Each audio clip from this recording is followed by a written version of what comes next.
Muchas gracias, queridos hermanos, por abrirnos las puertas de sus hogares a su programa El Evangelio a tu alcance. Hoy, miércoles de la primera semana del tiempo ordinario, vamos a reflexionar el Evangelio según San Marcos, en el capítulo 1, versículos del 29 al 39. En aquel tiempo, al salir Jesús de la sinagoga, fue con Santiago y Juan a casa de Simón y Andrés. La suegra de Simón estaba en cama con fiebre, y enseguida le avisaron a Jesús. Él se le acercó y tomándola de la mano, la levantó. En ese momento se le quitó la fiebre y se puso a servirles. Al atardecer, cuando el sol se ponía, le llevaron a todos los enfermos y poseídos del demonio, y todo el pueblo se apiñó junto a la puerta. Curó a muchos enfermos de diversos males, y expulsó a muchos demonios, pero no dejó que los demonios hablaran, porque sabía quién era él. De madrugada, cuando todavía estaba muy oscuro, Jesús se levantó, salió y se fue a un lugar solitario, donde se puso a orar. Simón y sus compañeros lo fueron a buscar y al encontrarlo le dijeron: todos te andan buscando. Él les dijo: vamos a los pueblos cercanos para predicar también allá el Evangelio, pues para eso he venido. Y recorrió toda Galilea, predicando en las sinagogas y expulsando a los demonios. Palabra del Señor, gloria y honor a ti, Señor Jesús. El Evangelio de este día es un Evangelio rico en enseñanza, rico en contenido. Pero quisiera, en la medida de lo posible que me dé el tiempo, resaltar dos aspectos. Uno que vemos al inicio del Evangelio y otro que vemos prácticamente casi al final de este pasaje de San Marcos.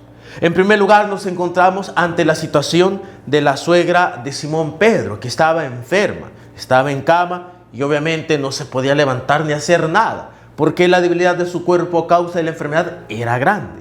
Y Jesús se acerca a ella y tomándola de la mano, la levantó, es decir, la curó. Y aquí hay un detalle que yo quisiera recalcar y que a veces se nos olvida, se nos pasa de largo o no le damos la suficiente importancia. Y es que el evangelista dice que en ese momento se le quitó la fiebre y se puso a servirles. Esto, hermanos, aunque no parezca, contiene una enseñanza y hasta cierto punto también contiene un jalón de orejas de parte de Dios hacia cada uno de nosotros. Y es que es lo siguiente: nosotros nos acostumbramos en medio de dificultades, como lo puede ser una enfermedad o cualquier otra situación que nos cause cierto malestar o cierta dificultad, recurrimos constantemente a Dios, recurrimos constantemente a Cristo para pedirle que Él nos ayude a saber mejorar, a saber curar nuestra vida. Pero aquí hay algo muy interesante. Sucede que cuando el Señor a nosotros luego nos concede ese favor, nos ayuda en ese problema, ¿qué es lo que sucede? Simplemente nosotros nos desaparecemos, nos alejamos de Dios, seguimos nuestra vida como cualquier otra cosa y se nos olvida el favor que Dios nos ha hecho. La suegra de Pedro, cuando se le quitó la fiebre, se ve curada por Cristo, dice el evangelista, se puso a servir. Es decir, sabe de que Dios le ha ayudado y que por tanto ella tiene que recompensar de cierta manera esa gracia que Dios le ha dado, y lo hace a través del servicio, a través de la disposición de su vida a la causa de Dios, aunque sea en un gesto tan sencillo como servirle la comida a Cristo. Y esto es algo que a nosotros se nos olvida, hermano. Nosotros recibimos tantos favores de Cristo, del Señor. Recibimos tantas gracias de parte de Él. Algunas en situaciones difíciles, otras simplemente en una situación cotidiana. El Señor nos favorece. Pero aquí está el problema, hermanos.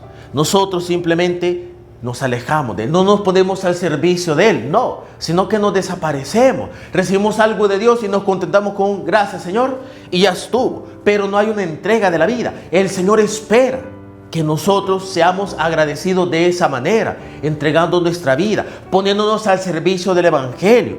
Eso es lo que espera el Señor de parte de nosotros, que tengamos pues esa caridad, que tengamos esa generosidad para saber recompensar al Señor por todo lo que Él hace de esa manera. Y eso es algo, lastimosamente, hermanos, que muchos no hacemos, sino que dejamos al Señor con la mano vacía. Somos muy ingratos con el Señor. Y por otra parte, y no menos importante, pues recordamos lo que veníamos diciendo ya el día de ayer sobre la predicación del Señor, que Jesús, cuando escucha que la gente lo anda buscando, le dice a sus discípulos que se vayan para predicar el Evangelio. Y termina el evangelista diciendo: y recorrió toda Galilea, predicando en las sinagogas y expulsando a los demonios.